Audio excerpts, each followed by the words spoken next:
여러분들의 일주일이 평안하셨기를 기대해 봅니다. 저는 아직 갈고 닦는 수행이 부족하여 초등학교부터 대학교까지 교실에서 가르치는 경험을 가졌지만 그러한 중에 오히려 제 자신이 얼마나 부족한지 많이 느꼈습니다. 저 친구는 왜 저럴까? 저 친구는 무엇일까? 어떻게 될까? 등등을 생각하면서 개인적인 경험과 기준으로 학생들을 바라보았습니다.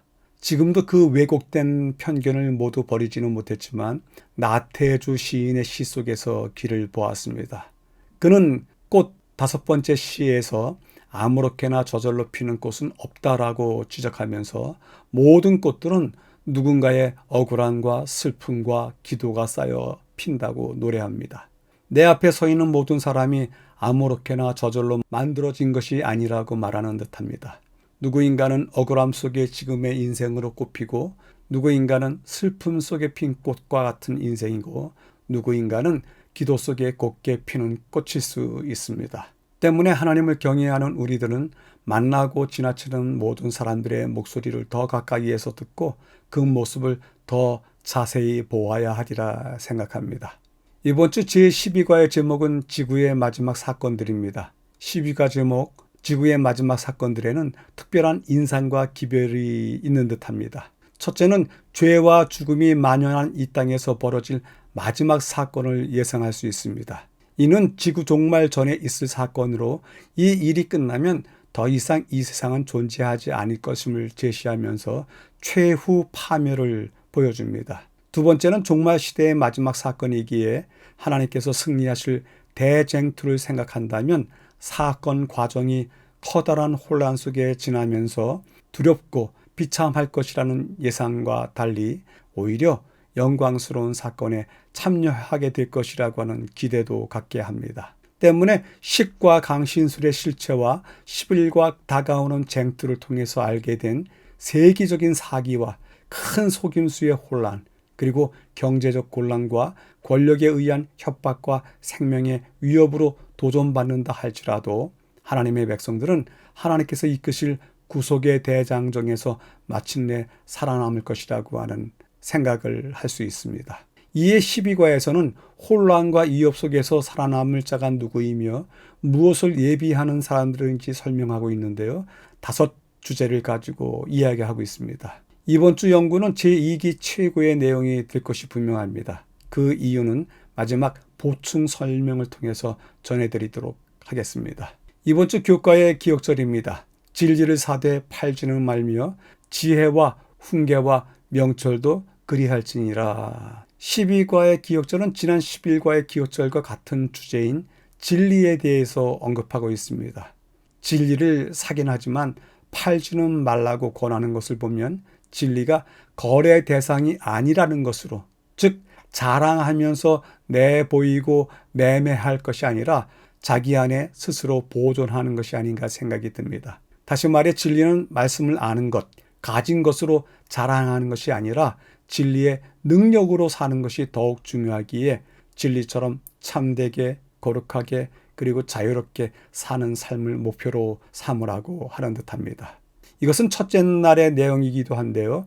이 기억절 속에 후반부에 지혜와 훈계와 명철도 사되 팔지 말라고 했는데요. 왜 그래야 하는지 함께 살펴보도록 하겠습니다.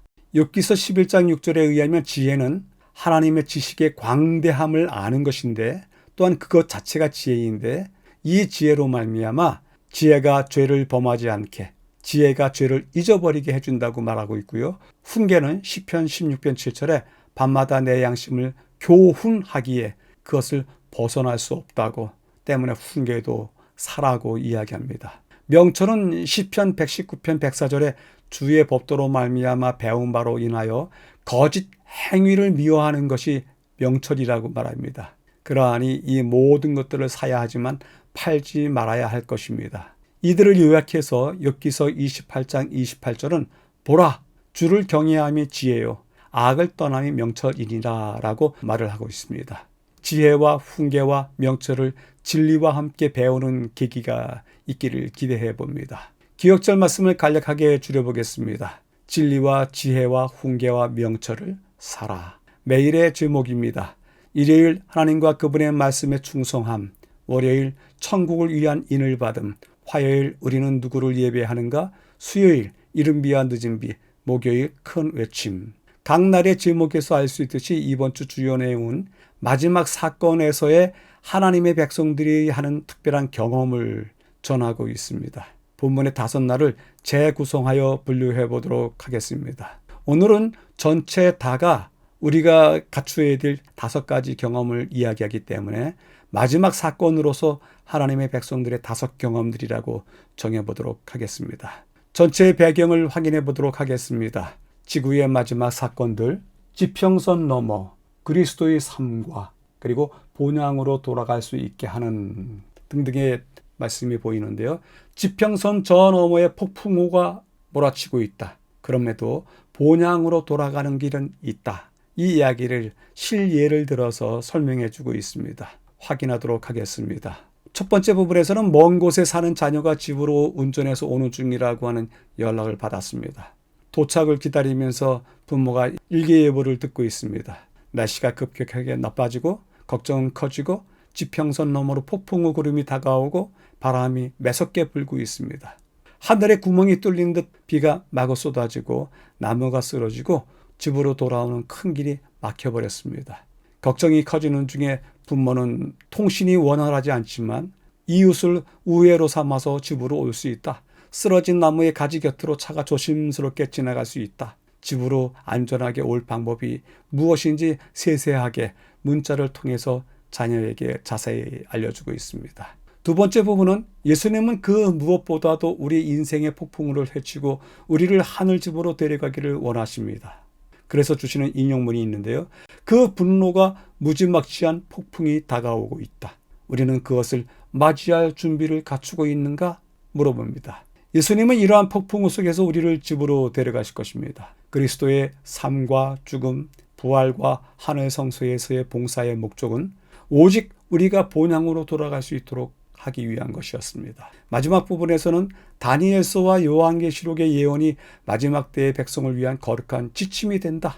그리고 우리가 구주의 품에 안길 수 있는 그날까지 인생의 폭풍우를 헤쳐나갈 수 있도록 도와준다. 때문에 이번 주 교과는 마지막 때의 사건들에 대해 예언의 말씀이 무엇을 말하고 있는지 밝히고 이 땅의 마지막 쟁투를 통과하여 본향으로 돌아갈 수 있게 하는 그리스도의 능력을 새롭게 발견토록 도와준다고 이야기하고 있습니다. 전체 배경을 요약해 보도록 하겠습니다. 안전하게 집으로 가는 방법이 있다. 폭풍우와 마주할 준비가 되어 있는가? 그렇다면 우리에게는 거룩한 지침과 주님의 능력이 있다. 그것이 우리로 하여금 본향집으로 돌아가게 할 것이다. 요약하고 있습니다. 여쭤봅니다. 다가올 위기는 환상이나 이야기가 아닙니다. 어떤 상황일까요? 여러분들이 상상해보는 다가올 위기, 여러분들의 길을 조금이라도 준비하게 되리라 생각을 해봅니다. 첫째 날입니다. 하나님과 그분의 말씀에 충성함. 예수님은 모든 진리의 근원이시다. 대항하는 방어책으로 삼도록. 거짓 것이 참 것과 너무도 유사할 것이므로 이러한 단어들이 보이는데요. 주님, 진리의 근원이시다. 성경, 대항의 방어책이다. 따라서 주님과 하나님의 말씀, 거기에 충성하라라고 이야기를 전해주고 있습니다. 확인해 보도록 하겠습니다. 성경 말씀은 이거라고 합니다. 잠언서 23장 23절 진리를 사고서 팔지 말며 요한복음 8장 진리가 너희를 자유케 하리라. 요한복음 17장 진리로 거룩하게 하옵소서. 모든 시대에 걸쳐 대장틀은 진리와 오류 사이의 싸움이었습니다. 사단은 거짓말쟁이, 거짓의 아비였습니다. 반면에 예수님은 모든 진리의 근원이십니다. 그분은 내가 곧 길이요, 진리요, 생명이라고까지 선언하셨습니다. 사탄의 속임수에서 우리를 자유롭게 하는 진리는 하나님의 말씀 가운데 있습니다. 성경은 사탄의 전력을 폭로하고 하나님의 계획을 보여줍니다. 따라서 시편 119편에는 하나님의 말씀에 대해서 이렇게 설명합니다. 주의 말씀은 내 발의 등이요 내 길의 빛이니이다. 130절 주의 말씀은 우둔한 자에게 비추어 깨닫게 하나이다. 160절 주의 모든 말씀은 진리오며. 이런 말씀으로 시편은 하나님의 말씀에 대해서 선포하고 있습니다. 베드로 후서를 읽으라고 하는데요. 1장 16절 공교히 만든 이야기를 쫓은 것이 아니요 우리는 그의 크신 위엄을 친히 본 자라. 18절 하늘로서 나음을 들은 것이라. 베드로는 하나님의 예언의 말씀의 중요성을 보여주기 위해서 이것은 교묘히 만든 이야기를 따르지 않는다고 말합니다. 하나님의 예언의 말씀은 앞길을 밝혀줍니다. 예언은 우리가 진리와 오류를 구별하는 데 도움도 줍니다. 성경이 없다면 우리는 인간의 의견에 휘둘리고 쉽게 속아 넘어갈 것입니다. 본문 인용문이 길기 때문에 둘로 나누어서 확인해 보도록 하겠습니다. 하나님의 백성들은 성경을 거짓 교사의 영향과 암흑의 영들의 기만적인 능력을 대항하는 방어책으로 삼도록 가르침을 받았다. 그러나 사탄은 온갖 계책을 다 써서 사람들이 성경 지식을 얻지 못하도록 방해한다. 왜냐하면 성경의 분명한 말씀이 사탄의 속임수를 폭로해 주기 때문이다 라고 이야기하고 있습니다. 이어서 인용문의 후반부를 세 번째 본문으로 삼고요. 함께 확인하도록 하겠습니다. 머지않아 마지막 큰 기만이 우리 앞에 펼쳐질 것이다.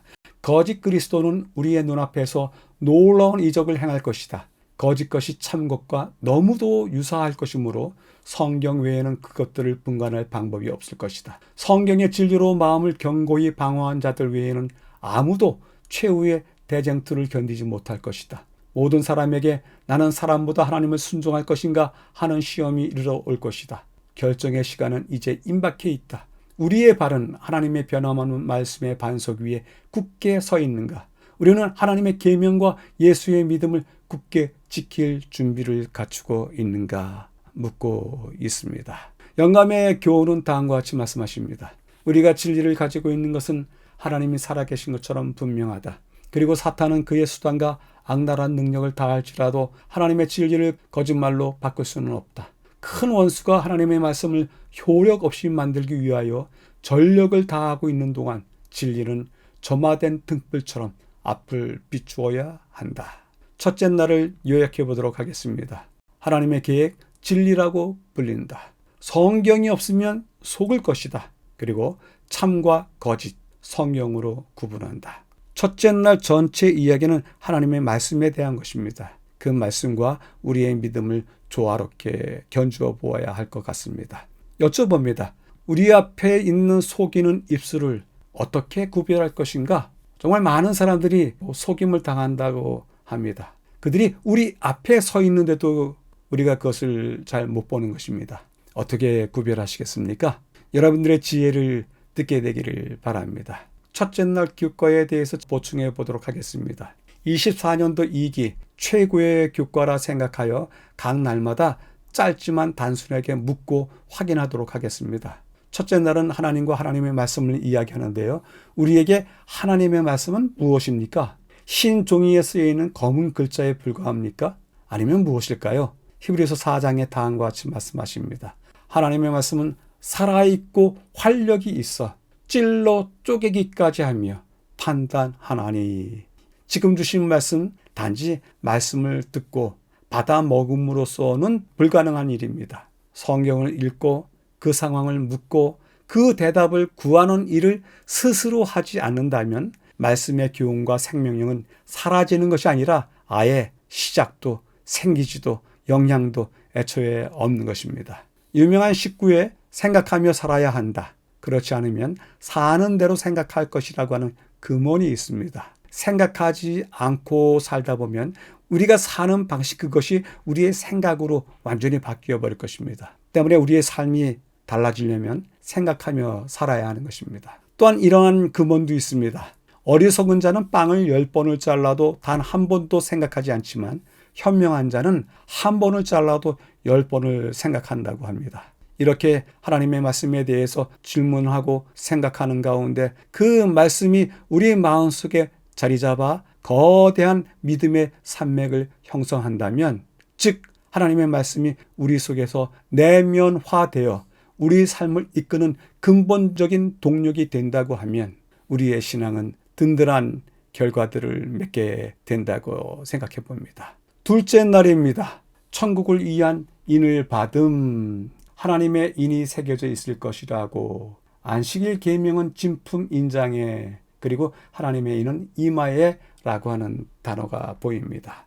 즉 하나님의 인은 안식일 속에 있고 이마에 찍혀질 것이다. 요약하고 있습니다.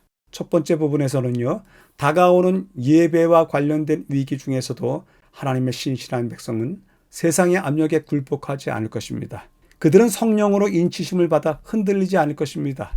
고대에는 인장이 공문서에 진위를 증명했습니다. 고유하고 개별화된 표식이었습니다. 마지막 쟁투는 예배와 그분의 율법에 나타나는 하나님의 권위에 대한 것이기에 그분의 율법에 하나님의 인이 새겨져 있을 것이라고 예상할 수 있습니다. 두 번째 본문에 그것을 확인할 수 있습니다. 출애굽기 20장입니다. 제7일은 너희 하나님 여호와의 안식일인즉 그리고 하늘과 땅과 바다와 모든 것을 만들고 제7일에 쉬었습니다. 라고 하는 성경 구절 속에 인이 가져야 되는 세 가지 요소가 다 들어가 있는 것입니다. 인이 갖춰야 될 세 가지 요소 중에 첫 번째는 인장 주인의 이름입니다. 근데 출애굽기 20장에 내 하나님 여호와라고 하는 하나님의 이름이 있고요. 두 번째, 인장 주인의 칭호도 나와 있습니다. 만드신 분이십니다. 즉 창조하신 분이시라는 것입니다. 그리고 그 인장 주인의 관할하는 영토도 있는데 하늘과 땅과 바다와 모든 것이라고 이야기를 해주고 있습니다. 성경은 인을 표라고도 부르기도 합니다. 이 두 단어, 인과 표는 서로 바꾸어 사용할 수 있습니다. 하나님의 율법의 중심에 있는 하나님의 표 또는 인으로서의 안식일은 예배를 둘러싼 마지막 쟁투의 중심에 있는 것입니다. 계시록을 읽어보라고 하는데요. 7장, 하나님의 인을 가지고 해 돋는 데로부터 올라와서 하나님의 종들의 이마에 인치기까지 땅이나 바다나 나무나 해하지 말라. 계시록 13장. 그 오른손이나 이마에 표를 받게 하고 누구든지 이 표를 가진 자 외에는 매매를 못하게 하니 7장에서는 하나님의 인에 대해서 이야기하고요. 13장에서는 짐승의 표에 대해서 각각 이야기를 합니다. 하나님의 인은 이마에 받는다고 합니다. 이마는 마음의 상징이며 의식적인 결정을 의미합니다. 대신에 짐승의 표를 이마나 손에 받는다고 하는 것은 사람이 자기 자신의 지적인 확신을 통해서 자신이 선택하는 것에 따라서 사단의 거짓말을 받아들이거나 죽임당하지 않기 위해서 거짓 예배를 따르는 것을 의미합니다. 마귀는 하나님께 순종하는 사람들을 미워합니다. 용이 하나님의 계명과 예수 믿음을 지키는 남은 자들과 전쟁을 벌일 때 이 대쟁투는 절정에 이를 것입니다. 그러한 중에 남은 자들은 그리스도에 대한 충성으로 굳게 선 사람들을 말합니다. 교훈은 다음과 같이 전하고 있습니다. 넷째 계명을 지키는 대신에 국가 법률과 일치되도록 거짓 안식일을 지키는 것은 하나님과 반대되는 세력에 충성하는 표가 된다. 한편 율법을 쫓아 참 안식일을 지키는 것은 창조주께 충성하는 증거가 된다. 어떤 사람들은 세상의 세력에 복종하는 인을 받음으로써 짐승의 표를 받고 다른 어떤 사람들은 하나님의 권위에 충성하는 표를 받는 길을 택함으로써 하나님의 인을 받게 된다. 이야기하고 있습니다. 요약해 보도록 하겠습니다. 성령의 인치심, 구속의 표이다. 인치심의 근거 어디에 둘 것인가? 안식일에 있다. 마침내 우리는 하나님의 인과 짐승의 표 사이에 서게 될 것이다. 선택하게 될 것이다. 여쭤봅니다. 우리가 이해하는 지식과 개념으로서의 하나님의 인 아니고 진짜 우리의 삶에 어떤 모양으로 나타날까요? 그것에 대해서 여쭤봅니다. 둘째 날 교과는 하나님의 인을 다루었는데요. 보충해 보도록 하겠습니다. 공부한 것처럼 인은 이마에 받는 바 뚜렷한 의식을 지니고 즉 암과 결단을 가지고 행하는 결과이고 이것이 삶이 되어 변치 않는 영성이 되었을 때 얻는 표입니다. 이렇게 영성으로 얻은 표는 창세기 22장 말씀 속에 감추어져 있습니다. 사자가 이르되 그 아이에게 네 손을 대지 말라. 그에게 아무 일도 하지 말라. 네가 내 아들 내 독자까지도 내게 아끼지 아니하였으니 내가 이제야 내가 하나님을 경외하는 줄을 아노라. 하늘이 그리고 하나님의 사자가 이제야 아노라 라고 이야기했을 이때가 하나님의 인을 받은 때입니다. 하나님의 인은 최종적이고도 결정적인 국면에서 얻을 수 있는 하나님께서 결정하시는 신비입니다. 성경 모든 말씀 중에 하나님께서 인간에게 결정적인 국면으로서 이야기하시는 내가 나를 경외하는 줄 이제야 아노라 라고 쓴 곳은 이곳뿐이 없습니다. 하나님의 일은 하나님께서 결정하시는 신비입니다. 이것은 인간의 판단이나 기준에 도달한 것을 의미하지 않습니다. 신성한 일이고 비밀스러운 결정으로 하나님과 맺는 관계로서만 확정될 수 있습니다. 하나님께서 우리들의 삶에 대해서 인정하시고 당신의 의지로서 쾌히 승인하시는 은총이 우리 모두에게 임하시게 되기를 기대해 봅니다. 셋째 날입니다. 우리는 누구를 예배하는가? 예배를 둘러싼 대쟁투, 창조는 참 예배의 기초이다. 그리고 폭력적이다 라는 단어들이 보이는데요. 셋째 날은 창조주에 대한 경배로서의 예배, 그러나 그 예배 드리는 자들에 대한 폭력이 있다라고 하는 것을 담고 있습니다. 확인해 보도록 하겠습니다. 첫 번째 부분인데요. 마지막 날에 창조주를 경배할 것인가 아니면 짐승과 그의 우상을 경배할 것인가, 이것에 대한 선택에는 중립지대가 없습니다. 계시록 14장 첫 번째 천사는 인류에게 하늘과 땅과 바다와 물들의 근원을 만드신 이를 경배하라고 권하고 있습니다. 하늘의 호소를 더 뒷받침하기 위해서 셋째 천사는 짐승에게 경배하는 것이 얼마나 끔찍한 결과를 낳는지를 밝히고 있습니다. 그도 하나님의 진노의 포도주를 마시리니 그 진노의 잔에 섞인 것이 없이 부은 포도주라 라고 이야기합니다. 이와 대조적으로 창조주를 경배하는 사람들, 그들은 하나님의 계명과 예수 믿음을 지키고 있습니다. 두 번째 부분에서 이야기하는 것은 창조는 참 예배의 기초이다. 우리의 드리는 모든 예배의 기초는 무엇인가? 하나님이 창조하셨다는 데 있습니다. 하나님께서 모든 세상을 지으셨기 때문에 사탄은 창조주를 미워하고 이 땅의 권세를 통해서 창조의 기념일인 안식일을 바꾸도록 시도했습니다. 하나님의 율법을 둘러싼 쟁투는 권위에 초점을 맞추고 있습니다. 사탄이 안식일을 폐할 수 있다면 그도 자신의 권위가 하나님의 권위보다 더 크다고 선언할 것입니다. 이를 위해서 사탄은 온 세상이 가짜 안식일을 받아들이도록 설득하고 강요하려고 할 것입니다. 아직 이런 일이 일어난 것이 확인되지 않을지라도 세상은 극적으로 변하고 있습니다. 코비드-19의 위기는 하룻밤 사이에 세상이 완전히 다르게 변할 수 있다는 것을 보여줍니다.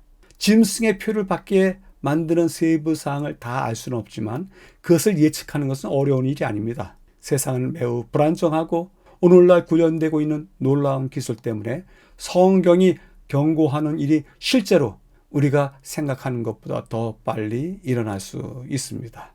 성경 말씀을 읽으라고 하는데요. 계시록 13장입니다.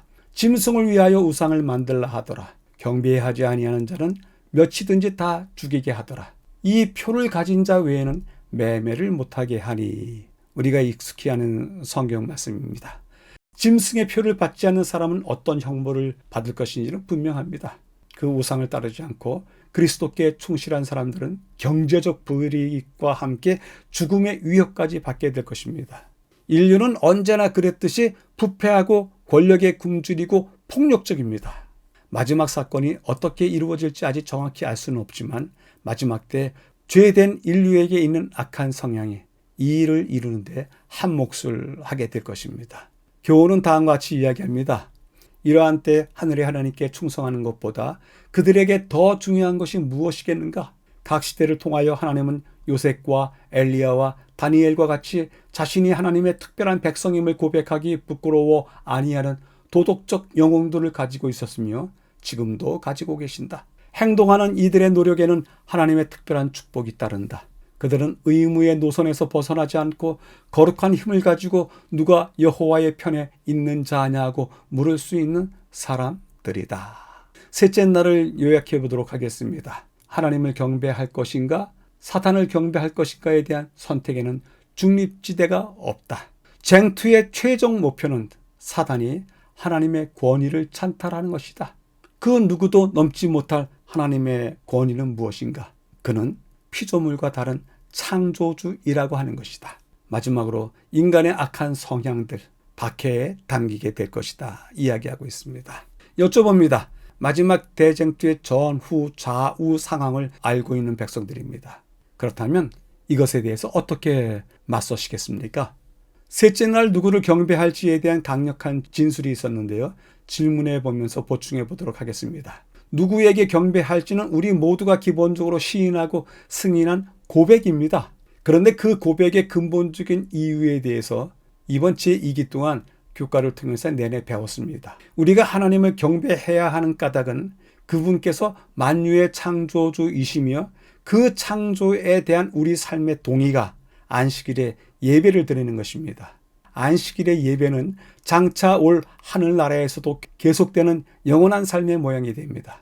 특히 이것을 영원한 나라에서도 간직하는 이유는 창조가 하나님과 피조물을 구분짓는, 그래서 하나님의 권위를 전혀 넘보지 못하게 하는 유일한 경계가 될 것이기 때문입니다. 이 부분에 대해서 이사야가 이야기를 합니다. 여호와는 하늘을 창조하신 하나님이시며 땅도 조성하시고 경고케 하시되 헛되이 창조치 아니하시고 사람으로 거하게 지으신 자니라. 그 말씀에 나는 여호와라 나 외에 다른 이가 없느니라. 하늘을 창조하신 하나님이 나 외에 다른 이가 없다고 선언하시는 것입니다. 이것이 영원에서 영원까지 이르는 하나님과 피조물 사이에 구분지는 경계석입니다. 그런데 바로 이 권위에 대해서 사탄이 도전하고 나선 것입니다. 그럴지라도 창조주로서의 경배 대상이신 하나님, 그것은 영원 세월 동안 변하지 아니하는 원칙이 될 것입니다. 이러한 섭리를 경험하는 날이 안식일인데, 그날에 우리에게 하나님과의 관계에서의 쉼, 즉 평안과 인간 관계에서 쉼, 즉 인간과의 평안이 있는지 묻게 됩니다. 출애굽기 31장에는 일곱째 날은 쉼을 위한 안식일이라고 이야기하는데, 이 쉼은 하나님과의 관계에서의 쉼이 있는지, 인간 관계에 있어서의 쉼이 있는지, 그 쉼을 얻는 날이 이 날이라고 이야기하는 것입니다. 따라서 로마서 5장 1절에는 주 예수 그리스도로 말미암아 하나님으로 더불어 화평을 누리자, 쉼을 누리자고 권하고 있습니다. 하나님과의 쉼, 인간 관계로서의 쉼, 이 쉼이 우리 모두에게 있게 되기를 기대해 봅니다. 넷째 날입니다. 이른 비와 늦은 비, 오순절의 성령의 능력으로 그리고 성령의 역사를 말한다 라고 이야기하면서 넷째 날은 전적으로 성령에 대해서 이야기하고 있습니다. 성령의 임하심, 능력, 그리고 그분의 역사에 대해서 이야기를 하고 있는데요. 요엘서를 읽으라고 합니다. 요엘서 2장, 너희를 위하여 비를 내리시되 이른 비와 늦은 비가 전과 같을 것이라. 사도행전, 성령의 충만함을 받고 성령이 말하게 하심을 따라 날마다 마음을 같이하여 기쁨과 순전한 마음으로 구원받는 사람을 날마다 더하게 하시니라. 오순절에 성령이 임하심으로 하루에 3,000명씩 회심했습니다. 하나님의 변화시키는 은혜와 이적의 연속이 사도행전에 가득 기록되어 있습니다. 말씀을 들은 사람 중에 믿는 자가 많으니 남자의 수가 약 5,000이나 되었더라. 겨우 120명의 신자가 모여서 기도했지만 그 기도는 극적인 변화를 가져왔습니다. 수천 명의 신자가 삽시간에 교회 안으로 들어왔습니다. 심지어 허다한 제사장의 무리도 이 도에 복종하여 예수의 제자가 되었다고 이야기를 합니다. 가운데 부분에서는요, 예루살렘의 극심한 박해가 시작되자 제자들이 사방으로 흩어져 두루 다니면서 복음의 말씀을 전하기 시작했습니다. 온 유대와 사마리아와 갈릴리 전역에 교회가 세워졌습니다. 회심한 사도 바울은 지중해 전역에다 그리스도를 전파했습니다. 데살로니가에서는 복음을 반대하던 유대인조차도 다음과 같이 말을 했습니다. 세상을 뒤집어 엎은 이 사람들이 여기에 이르렀다라고 합니다. 초대 교회가 성취할 수 있었던 일에 대한 강력한 증거였습니다. 성령의 능력으로 제자들은 매우 짧은 시간 안에 당시의 세계라고 알려져 있던 곳까지 도달했습니다. 이른 비에 대한 요엘의 예언이 오순절에 성취된 것처럼 늦은 비는 이 땅의 마지막 추수를 준비하기 위해서 더 큰 능력으로 내릴 것인 바 우리가 이 시대에 기대하는 바인 것입니다. 마지막 부분에도 성경 말씀을 읽으라고 하는데요. 스가랴서 4장, 이는 힘으로 되지 아니하며 능으로 되지 아니하고 오직 나의 신으로 되느니라. 봄비 때에 여호와 곧 번개를 내는 여호와께 비를 구하라. 호세아서, 땅을 적시는 늦은 비와 같이 우리에게 임하시리라 하리라. 이른 비와 늦은 비라고 하는 용어는 이스라엘의 수학 주기에서 가져온 것입니다. 이른 비는 가을에 내리는 씨앗을 발화시키는 비였고요. 늦은 비는 봄에 내려서 추수를 준비하게 하는 비였습니다. 그런데 바로 이 늦은 비가 복음 선포를 위해서 일하는 성령의 역사를 말하고 있습니다. 인용문이 있는데요. 살펴보도록 하겠습니다. 복음 사업의 시초에 귀중한 씨앗의 발화를 위하여 성령을 부어주심으로 이른 비를 주신 것처럼 그 사업의 종말에는 늦은 비를 주셔서 추수할 곡식을 무르익게 하실 것이다. 모쪼록 우리 모두가 살아있는 이 시대에 이러한 하나님의 능력이 임하기를 기대해 봅니다. 교훈은 다음과 같이 이야기합니다. 그리스도인들은 사사로운 의견 충돌을 버리고 잃어버린 자를 구원하기 위하여 자신들을 하나님께 바쳐야 한다. 그들로 하여금 믿음으로 그분의 축복을 구하게 하라. 그리하면 축복을 받게 될 것이다. 사도시대에 부어주신 성령은 이른 비였는데 그 결과는 영광스러웠다. 그러나 늦은 비는 더욱 풍성할 것이다. 넷째 날을 요약해 보도록 하겠습니다. 변화하게 하는 은혜가 이적이 있을 것이다. 늦은 비의 능력이 크게 임할 것이다. 때문에 우리 모두 성령의 역사를 기다려야 할 것이다. 여쭤봅니다. 성령의 역사를 위해서 오늘 어떻게 보내야 합니까? 늦은 비 성령을 어떻게 맞아야 되겠습니까? 라고 하는 질문과 맞닿아 있습니다. 넷째 날 이른 비와 늦은 비는 재림교회가 고대하는 바 오순절 경험을 재현하고 재연하는 역사이기에 중요하게 다루는 종말 사건인데요. 때문에 질문하면서 보충해 보도록 하겠습니다. 성령의 충만은 어떻게 이루어지는 것입니까? 이 질문에 답하기 위해서 한국 기독교가 1970년, 80년대 행했던 성령 운동의 오해에 대한 기본적인 입장을 살펴보겠습니다. 한국의 성령 운동 시대의 성령은 연단에 있는 강사가 단 아래 두어둔 항아리에서 물을 퍼내어 모두의 머리 위에 뿌리는 것처럼 성령을 받으라 하면서 성령을 뿌려댔습니다. 그 결과 어떤 이는 방언을 했고 어떤 이는 병을 고쳤고 어떤 이는 열렬한 성령주의자가 되었으나 그 진실과 결과는 처참하였습니다. 매우 조심스러운 질문이지만 성령을 어떻게 대해야 합니까? 성경을 찾아보도록 하겠습니다.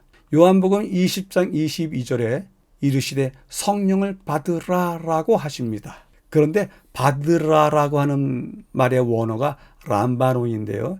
이 단어가 똑같이 요한복음 1장 12절에 다르게 사용되고 있습니다. 요한복음 1장 12절에서는 동일한 단어인데도 영접하는 자, 곧 그 이름을 믿는 자들에게 하나님의 자녀가 되는 권세를 주셨으니 하면서 영접하다라는 말로 사용이 되었습니다. 두 성경 구절에서 역시 동일한 영어 단어인 receive가 사용되었습니다. receive는 가장 쉬운 의미로서 받다라고 하는 뜻이 있는데요. 사전에 저 끝에쯤 가보면 receive의 뜻이 VIP를 영접하다라는 뜻도 적혀 있습니다. 결국 요한복음에서 두 분 하나님에 대해서 모두 동일한 단어를 사용하고 있습니다. 때문에 성령을 받으라라는 말씀을 성령을 영접하라라는 말로 바꿀 수 있습니다. 이에 우리의 삶에 또다시 늦은 비 성령의 부으심을 경험하기 전까지 성령을 어떠한 수단을 통해서 얻는 것이 아니라 그분을 영접함으로써 성령 충만한 사람이 되고 성령 충만한 삶을 살게 될 것입니다. 이에 우리 모두가 성령을 영접하는 사람들이 되기를 기대해 봅니다. 단순하지만 성령에 대해서 한 가지 더 알아야 될 것이 있습니다. 일명 그리스도인들에게는 영적 콤플렉스라고 하는 것이 있다고 합니다. 자신의 영성을 인정받기 위해서 자신은 영적인 사람이라고 자랑하고 싶어하는 그러한 마음이 있다고 합니다. 그러나 성령께서는 바람과 같으시기에 나는 영적인 사람이라고 스스로 말하는 사람은 영적인 사람이 아닌 것을 알 수 있습니다.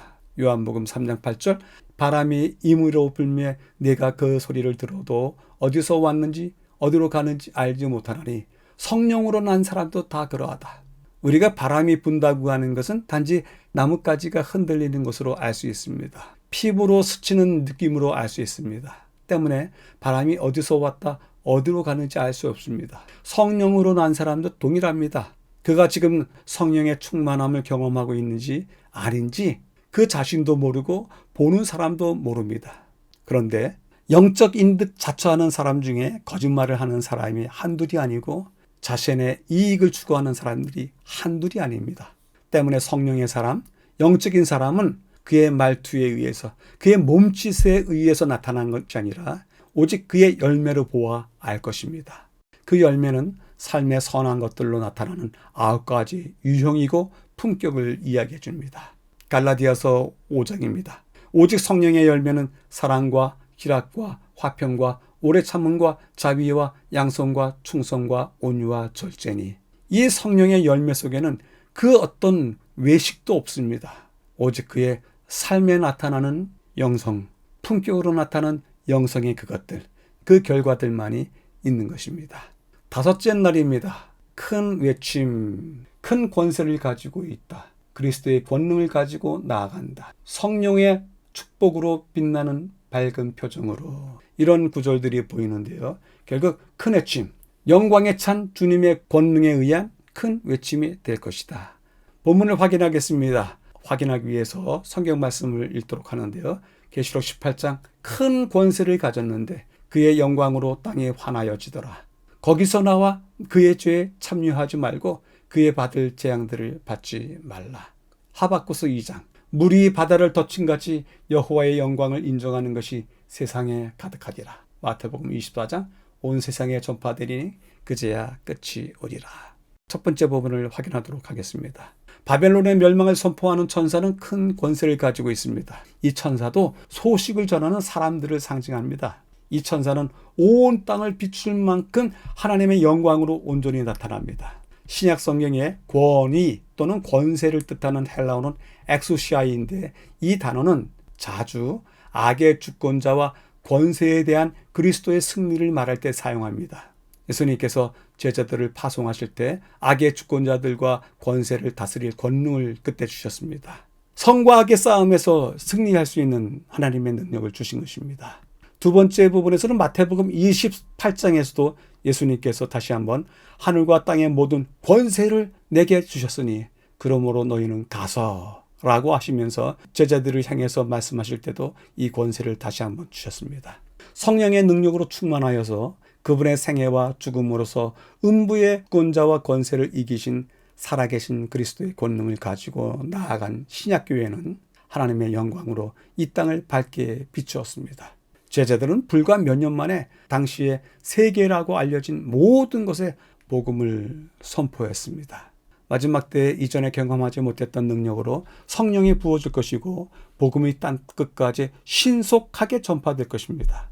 하루에 수천 명이 회심하고 하나님의 은혜와 진리가 온 지구에 울려 퍼질 것입니다. 이를 통해서 세상은 경고를 받게 될 것이고 복음과 그 안에 담긴 소망이 전 세계에 전파될 것입니다. 이 천사는 하늘의 천사이기보다 이 땅에 하나님을 충성되게 믿는 백성들을 이야기하는데 그 백성들 안에 우리 모두가 포함되길 바랍니다. 긴 인용문이 있습니다. 함께 살펴보도록 하겠습니다. 위대한 복음의 사업은 그 시초에 나타났던 하나님의 능력 못지않은 큰 능력이 나타남으로 맞춰지게 될 것이다. 복음 사업의 시초에 이른 비가 내림으로 성취된 예언들은 그 사업의 종말에 늦은 비가 내림으로 다시 성취될 것이다. 하나님의 종들은 성령의 축복으로 빛나는 밝은 표정으로 하늘에서 온 기별을 선포하기 위해서 이곳에서 저곳으로 분주히 왕래할 것이다. 온 세상은 무수한 음성으로 경고를 받을 것이다. 이적들이 일어나고 병자들이 고침을 받게 될 것이고 표적과 기사가 믿는 사람들에게 따를 것이다. 5째 날 교훈은 다음과 같이 말씀하십니다. 온 교회가 봉사의 정신을 가지고 각자 자기의 능력에 따라 그분을 위해 일하게 되기를 하나님은 오랫동안 고대해 오셨다. 하나님 교회의 교인들이 복음 설명을 성취하기 위하여 국내외에서 필요되는 분야에 들어가 그들에게 맡겨진 일을 할 때에 온 세계는 오래지 아니하여 경고를 받게 될 것이고 주 예수께서는 능력과 큰 영광으로 이 땅에 재림하시게 될 것이다. 이 천국 복음이 모든 민족에게 증거되기 위하여 온 세상에 전파되리니 그제야 끝이 오리라 하십니다. 5째 날을 요약해 보도록 하겠습니다. 큰 권세와 영광, 승리를 가져오는 표이다. 권세를 다스릴 큰 권능을 주님께서 주셨다. 그런데 그 권세가 성령의 강력하심으로 다시 한번 이 땅에 임하게 되는데 예전에 없었던 능력으로 이 세상에 임할 것이다. 이에 여쭈봅니다. 승리를 향하는 최후의 사건 중에 최후의 사건은 무엇일까? 여러분들이 확인해 보신 내용이 있다고 하면 다시 한번 되새겨보고 함께 나누어 보게 되기를 바랍니다. 이제 5째 날을 마치면서 본문 내용을 보충해 보도록 하겠습니다. 만약 이번 주 교과의 내용들이 없었더라면 어쩔 뻔했을까 하는 생각이 듭니다. 그만큼 이번 주 교과는 중요한데요. 그 까닭이 있습니다. 최종적인 투쟁에서 사탄과 악한 천사들은 강신술과 종교와 정치 연합으로 하나님의 백성들을 위협하고 죽이는 일을 서슴지 않게 될 것입니다. 그리할 때 하나님의 백성들은 무엇으로 그 사건에서 살아남을까요? 매우 중요한 증언이 지난주 10일과 교과 임박한 쟁투 2번째 날 영감의 교훈에 들어 있습니다.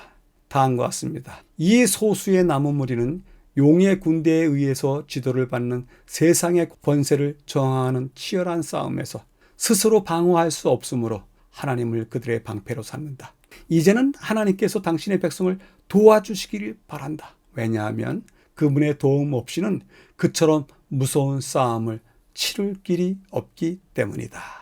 이 싸움의 치열하고 격렬한 모습에 잠시 움찔할 수밖에 없습니다. 그러나 방법이 있습니다. 하나님께서 우리의 방패가 되어주시고 우리를 도와주실 것이라고 하는 허락이 있습니다. 그런데 이 허락은 어느 날 갑자기 우리 영혼을 강건하게 만들기 위해서 다가오는 변화케 하는 하늘에 변신하는 축복이 아닙니다. 이 허락은 정말 이때 급작스럽게 내리는 은총이 아니라는 것입니다. 비록 종말의 충만이 터지는 하나님의 은사가 분명할지라도 이것들은 종말 마지막 때 변화산에 올라 단번에 하나님의 손을 붙잡는 경험으로서 이야기하지 않습니다. 제2기의 교과의 저자는 세계적으로 유명할 뿐 아니라 종말론에 있어서는 최고의 강사이면서 권위자입니다. 그런데 그러한 그가 셋째 날 교가에 다음과 같이 쓰고 있습니다. 짐승의 표를 받게 만드는 세부 사항을 다 알 수 없지만 마지막 사건이 어떻게 이루어질지 아직 정확히 알 수 없지만 언뜻 이 표현에서 실망스러운 듯 보이는 알 수 없다라고 하는 종말의 세세한 현상에 대해서 아직 알 수 없다고 이야기를 합니다. 저자는 종말에 알 수 없는 과정을 과장하지 않고 기다려보자는 듯이 그랬습니다. 저자는 이것에 대해서 쓸 기사가 무척이나 많습니다. 그러한 그가 지금 현재 어디에서 어떤 일이 벌어지는지에 대해서 모를 리 없습니다. 그럼에도 예언이 이미 성취된 과거의 역사들에 대해서는 역사적인 증거들을 기록 삼아서 우리 앞에 제시하지만 앞으로 다가올 일들에 대해서는 지켜보고 이야기하자고 전하고 있습니다. 이는 종말론이 과장될 때 한국교회가 1900년대 후반에 겪었던 몇몇 분파의 참담함을 다시 반복할 수 있기 때문인 듯합니다. 저자는 우리가 하나님의 놀라운 세상 심판의 역사와 구원의 대장정을 다 아는 듯이 말한다면 하나님의 자리를 꿰차는 것이 아닌가 하여 조심스럽게 말하는 듯이 보입니다. 재림교인들은 미래의 소망을 품고 사는 사람들이지만 그렇다고 미래의 삶을 땡겨서 오늘을 사는 사람들이 아닙니다. 이번 주 교과가 그것을 가르쳐주고 있습니다. 저자가 임의로 구성한 것이 아닐 뿐더러 성경이 사건들을 재구성하고 있는데요. 그 모든 것이 우리가 오늘 어떻게 살아가면서 어떤 일을 경험해야 할지를 알려주는데 그 알려주는 일들이 마지막 때의 사건들이기도 하지만 오늘 우리가 경험해야 될 사건들이기도 하는 것입니다. 그것에 대해서 잠시 살펴보도록 하겠습니다. 제12과의 매일의 제목은 하나님과 그분의 말씀에 충성함, 인을 받음, 누구를 예배할 것인가, 늦은 비 성령, 큰 외침 이런 것들인데요. 이것들은 이번 주 교과의 제목인 것처럼 마지막 사건들 맞습니다. 마지막 사건들의 하나님과 그분의 말씀에 대해서 충성하는 것이 하나님의 인과 표를 받는 기준이 될 것입니다. 그리고 그것은 누구를 예배할 것인가와도 깊은 관련이 있습니다. 그리고 그 과정이 끝나서 하나님의 인을 받은 백성들이 늦은 비 성령으로 인해서 온 세계에 전할 것이고 그 큰 외침은 큰 권세가 되고 온 세상을 밝게 빛나게 할 것입니다. 그런데 이 마지막 사건들을 앞당겨서 사는 것이 아니라 이 말씀들 자체가 오늘 여기서 우리가 살아가는 우리의 삶으로서의 각각의 조건이기도 한 것입니다. 오늘 우리가 여기서 살아가면서 우리의 삶을 어떻게 만들어야 되겠습니까? 비록 우리가 미래를 품에 안고 사는 사람들일지라도 오늘 필요한 것들을 채우며 살아야 한다는 것을 배웁니다. 오늘 하나님의 말씀에 의해서 마음의 변화가 필요하고 우리의 삶과 행동에 대한 하나님의 승인으로서 이미 하나님의 인이 우리 이마에 묻어나와야 되고, 누구에게 경배 드릴까라고 하는 문제는 우리가 이제까지 살아오면서 우리 자신을 하나님의 제단에 드렸던 과정을 통해서 우리가 누구를 경배하는지 명명백백하게 드러났고, 성령 하나님을 영접하는 일을 통해서 그분의 열매가 우리에게 벌써 맺혀지고 있고, 우리의 삶을 통하여 외치는 소리가 주변인들에게 전해지는 오늘 우리가 사는 것입니다. 미래에 속한 마지막 사업이 오늘 이미 우리 삶에서 실현되고 실현되어 가는 과정에 있습니다. 때문에 미래에 있을 사건을 미리 사는 것이 아니라 오늘 사는 것이 미래의 일처럼 사는 것, 그것을 우리의 삶의 기본으로 삼고 살아가야 하리라 생각합니다. 더 깊은 연구를 위해서입니다. 두 곳을 확인하도록 하겠습니다. 그러나 이와 반대로 창조주의 안식일을 지키도록 명령하는 하나님의 율법은 순종을 요구하고 하나님의 계명을 범하는 모든 자들이 진노를 받을 것을 경고하고 있다. 두 번째 부분입니다. 그러므로 시험이 올 때 그들은 평안하고 인기 있는 편을 택할 준비가 되어 있다. 한때 진리 안에서 기쁨을 누렸던 재능이 있고 말솜씨가 좋은 사람들은 그 능력을 사람들을 속이고 미혹하기 위하여 사용할 것이다. 그들은 이전의 형제들에게 가장 큰 원수가 된다. 자신에게 질문하기를 해보도록 하겠습니다. 유사 이래도 없었던 큰 환란의 때가 이를 것이다. 나는 무엇으로 어떻게 준비해야 하는가 여쭈어봅니다. 오늘의 교과를 세 줄로 요약해 보도록 하겠습니다. 하나님의 말씀 우리에게 능력이 될 것이다. 하나님의 인 우리의 머리와 삶의 품격에 심어두어야 할 것이다. 더더욱 마지막 날 사건들을 위해서 우리가 성령 하나님을 영접해야 할 것이다. 이렇게 볼 수 있습니다. 본 학계의 교과 연구에 참여해 주신 여러분들께 감사드립니다. 다음 주에 다시 뵙겠습니다. 감사합니다.